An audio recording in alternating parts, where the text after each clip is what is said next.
Speaker sir, मेरा कल एक सवाल था जो हिंदुस्तान के इतिहास में पहली बार डिसीजन लिया गया कि इलेक्शन कमिश्नर्स को फुल फुल इम्यूनिटी दी जाएगी। ठीक है, ये है ना, इसका जवाब इसका पीछे मैं खत्म नहीं किया सर। इसके पीछे जो थिंकिंग थी वो हमें सबसे पहले बताएं। ठीक है। दूसरी बात, नहीं हरियाणा की जहां इन्होंने बात की, इन्होंने एक उदाहरण लिया, वहां पर अनेक उदाहरण हैं। वो भी आपने दिया था ना, 19 वो भी आपने दिया था, इसलिए दिया वो भी 19 लाख वहां पे फेक लोग, वो उदाहरण आपने दिया था, इसलिए उसका जवाब दिया। और ये भी हमें बता दीजिए, actually let us have a debate on my press conference. Let us go. Let us have very good idea. Let us have a debate on my press conference. Amit Shah ji, I challenge you to have a debate on the 3 press conferences. Please. ठीक है, बैठ जाइए। माननीय, please माननीय, आपने बात की थी, प्लीज। डिबेट ही तो चल रही है। उत्तर प्रदेश में और हरियाणा में दोनों चुनाव में वोट कैसे दे रहे हैं? प्लीज ये भी जवाब दे दीजिए। माननीय गृह मंत्री जी। मान्यवर, पहली बात मैं स्पष्ट करना चाहता हूं, मैं 30 साल से विधानसभा और संसद में जनप्रतिनिधि के रूप में चुनकर आता हूं। मुझे लंबा अनुभव है संसदीय प्रणाली का। विपक्ष के नेता महोदय कहते हैं कि पहले मेरी बात का आप जवाब दीजिए, मैं सुनना चाहता हूं। आपकी मुनसफी से संसद नहीं चलेगी। मेरे आप बोलने का क्रम मैं तय करूंगा। इस तरह से नहीं चलेगी संसद। मान्यवर, उनको धैर्य रखना चाहिए मेरा जवाब सुनने का। इनकी एक एक बात का जवाब मैं दूंगा, मगर मेरे भाषण का क्रम वो तय नहीं कर सकते, मैं करूंगा, क्योंकि मैं बोल रहा हूं।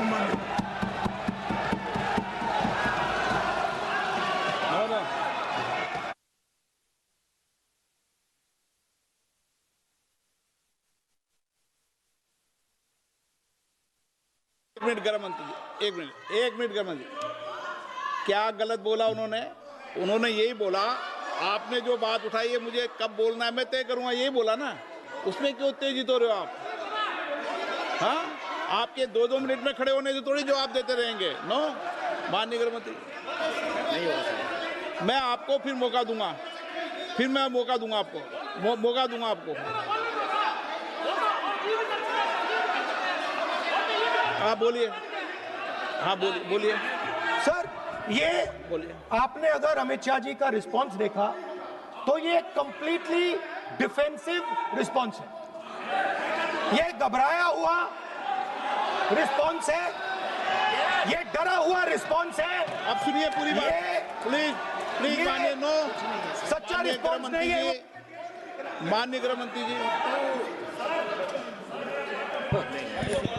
मान्यवर, आपके चेहरे पर बैठो। मान्यवर, आपके चेहरे पर चिंता की लकीरें मैं देख रहा हूं कि मैं क्या बोलूंगा।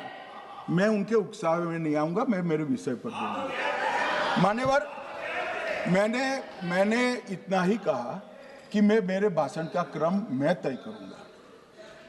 मेरे भाषण का पहले क्या बोलना, बाद में क्या बोलना, मैं तय करूंगा। और मैं मानता हूं कि हर एक वक्ता का ये अधिकार है, उनका भी है, मेरा भी है। कल वो बोल रहे तो हम ऐसा थोड़ी ना बोले आप झूठ क्यों बोल रहे हो। हम नहीं बोल सकते साहब। वो माननीय विपक्ष के नेता है, वो बोल सकते अपना भाषण। मान्यवर, और मैंने तो ये भी कहा, मेरा पूरा भाषण छूट कर कुछ बच जाता है तो आप पूछिएगा, मैं जवाब दूंगा। मगर अब धैर्य भी चाहिए और सुनना भी चाहिए, दोनों चीजें करनी पड़ती है। मान्यवर, वोट चोरी का कोहराम बचा। मैं वोट चोरी किसको कहते हैं वो बताना चाहता हूं। वोट चोरी के 3 आयाम हैं। एक तो मतदाता नहीं है, मतलब योग्यता नहीं है, और आप वोटर बन जाते हो तो वोट चोरी माना जाएगा। दूसरा, आप गलत प्रकार से चुनाव जीतते हो तो वोट चोरी माना जाएगा। और तीसरा, जनादेश को डिफाई करते हो, मतलब वोट के विपरीत आप कोई पद प्राप्त कर लेते हो, तो भी एक प्रकार से वोट चोरी होता है। अरे सुनो ना, क्यों जल्दबाजी करते हो मानिकम? अब मैं 3 वोट चोरी की घटनाएं बताना चाहता हूं। सबसे पहली घटना हुई आजादी के बाद, देश का प्रधानमंत्री तय करना था। तय कौन करना था? तो उस वक्त के जितने प्रांत थे, इसके कांग्रेस के अध्यक्षों ने, उनके एक एक वोट से तय होना था। अब 28 वोट श्री सरदार पटेल को मिले और 2 वोट जवाहरलाल नेहरू जी को मिले।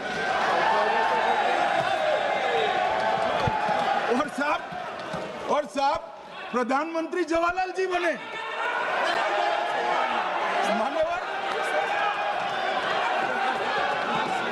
मान्यवर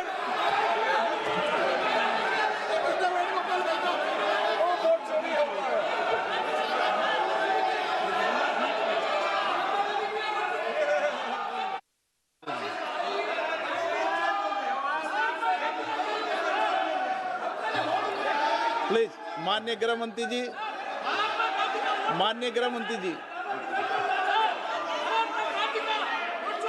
प्लीज।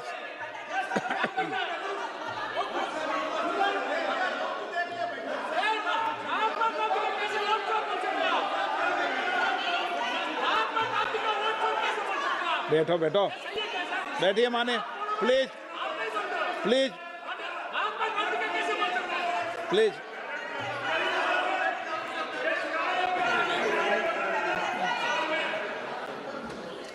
मान्यवर दूसरी, प्लीज बैठिए बैठिए माननीय सदस्य, प्लीज, हर बार नहीं उठते, बैठिए। मान्यवर दूसरे प्रकार की वोट चोरी और नैतिक तरीके से चुनाव जीतना, ऐसी वोट चोरी भी भूतकाल में एक बार हुई थी। श्रीमती इंदिरा गांधी रायबरेली से चुनी गई। इलाहाबाद हाईकोर्ट में श्री राजनारायण पहुंचे कि चुनाव नियमों के अनुसार नहीं हुआ।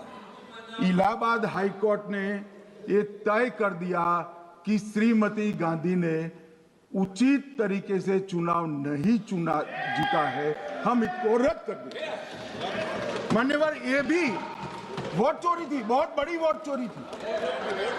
और उसके बाद में क्या हुआ? उसके बाद में वो वोट चोरी को ढकने के लिए संसद में कानून लाए कि प्रधानमंत्री के खिलाफ कोई केस ही नहीं हो सकता। मैं विपक्ष के नेता को कहना चाहता हूं, इम्यूनिटी की बात आप चुनाव आयोग की पूछ रहे हैं, इसका तो मैं जवाब दूंगा, इम्यूनिटी का। मगर ये इम्यूनिटी जो श्रीमती गांधी ने दी थी, इसके लिए आपका क्या कहना है? और उन्होंने तो स्वयं के लिए ले ली। उनका आरोप है। प्लीज, ऐसे नहीं चलता मान्यवर। आप जब बोले, जब 5-5 मिनट में उठेंगे क्या? ये मान्यवर, उनका आरोप है। आप भी बोले। नो, गलत। 1-1 मिनट में सदस्य नहीं उठेगा ना। मान्यवर, उनका आरोप है कि सरकार ने बनाया तो लोकतंत्र ने बनाया, तो जो समय का केस था वो बताया है, आगे का तो बताया। मोदी जी को भी सब लोगों ने प्रधानमंत्री बनाया है भाई, आपकी कृपा से नहीं बने हैं। मान्यवर,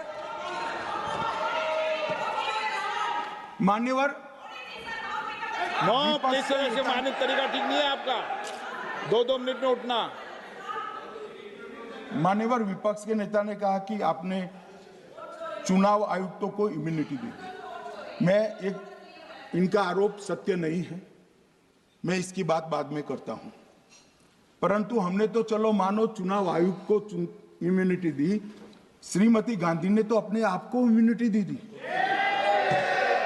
और फिर जब ये संवैधानिक सुधार के वायरस चैलेंज हुए, तो वो केस जीतने के लिए 2, 3 और 4 नंबर के सर्वोच्च न्यायालय के जज को बाईपास कर चौथे नंबर के जज को चीफ जस्टिस बनाया और वहां केस भी जीत लिया। और मान्यवर, ये तो इतिहास है, कौन जुटला सकता है? इनको कोई पढ़ाता नहीं है इतिहास। ये तो इतिहास है, सर्वोच्च अदालत और संसद के रिकॉर्ड में रखा हुआ इतिहास है। इसके खिलाफ लल्लन सिंह जैसे कितने लोग पूरा जीवन लड़े बिहार में इमरजेंसी के खिलाफ, जेल में गए, लाखों लोग गए। और तीसरी वोट चोरी कहना चाहता हूं, तीसरी वोट चोरी का प्रकार मैंने बताया था कि योग्यता नहीं है और मतदाता बन जाना। अभी अभी एक वाद पहुंचा है, वाद मतलब डिस्प्यूट पहुंचा है दिल्ली की सिविल अदालत में। उसमें डिस्प्यूट ये है कि सोनिया गांधी जी इस देश की नागरिक बनने से पहले मतदाता बने।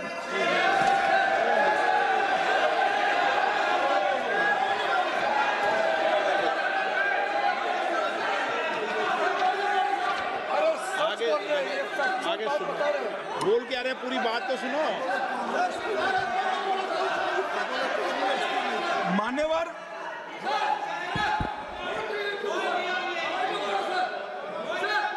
मान्यवर, मैंने इतना ही कहा है कि अदालत में केस चल रहा है जो फैक्चुअल है।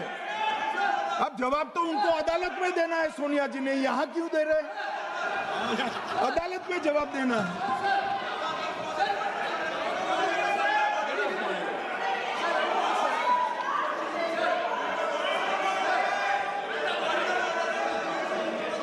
बीच के भाषण में पॉइंट ऑफ ऑर्डर नहीं होता। नहीं है सर, मुझे याद है जो माननीय सदस्य नहीं है, ये 352 ये रहा, 352 टेबल पे रहता है, मुझे वहां याद है 352। Home Minister is speaking about an issue which is pending in the court. Actually, what happens is, Rosavini court, some period.